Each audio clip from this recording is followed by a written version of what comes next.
महबूब मके में आयो, थियो नूर जो हरे हंदे सायो। आयो आमिना जो लाल, बण्यो जग खुशहाल। रब मेहर जो मींह वसायो, महबूब मके में आयो। घोरे घोरे मावन्या साहो सदके कया, महबूब मके में आयो। मरहबा मरहबा जाव्या नारा लगी, जाव्या नारा लगी। नूर सा महकी पई आमिना जी जुगी, आमिना जी जुगी। मरहबा मरहबा जाव्या नारा लगी, जाव्या नारा लगी। नूर सा महकी पई आमिना जी जुगी, आमिना जी जुगी। पाता कदम जो घोट, केरा किसी राजा कोट। महबूब मके में आयो, आयो आमिना जो लाल, बण्यो जग खुशहाल। रब मेहर जो मींह वसायो, महबूब मके में आयो। घोरे घोरे मावन्या साहो सदके कया, महबूब मके में आयो।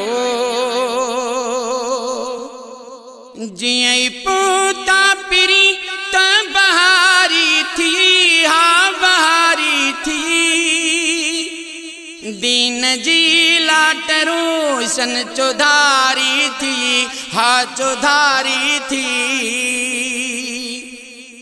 जियई पोता पिरी त बहारी थी, हाँ बहारी थी। दीन जी लाट रोशन चौधारी थी, हाँ चौधारी थी। माण्यो महबूबन माग, खुल्यो उम्मत जो भाग। महबूब मके में आयो, आयो आमिना जो लाल, बण्यो जग खुशहाल। रब मेहर जो मींह वसायो, महबूब मके में आयो। घोरे घोरे मावन्या साहो सदके कया, महबूब मके में आयो। गमज़दा सब दिलियूं शाद आबाद थियूं, शाद आबाद थियूं। गोठ उजड़ियल गलियूं शाद आबाद थियूं, शाद आबाद थियूं।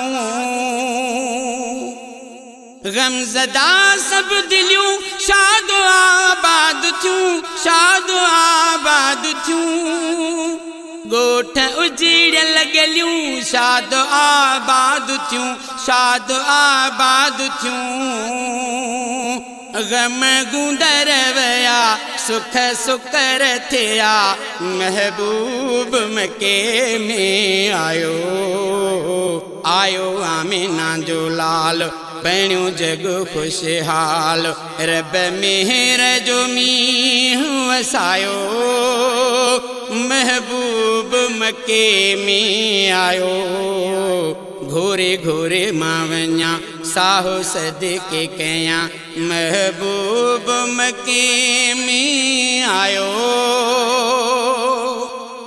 शादमानुन जा ॾींहं आया वरी, ॾींहं आया वरी। शेख अजब असांजी दिलड़ी ठरी, हीअ दिलड़ी ठरी।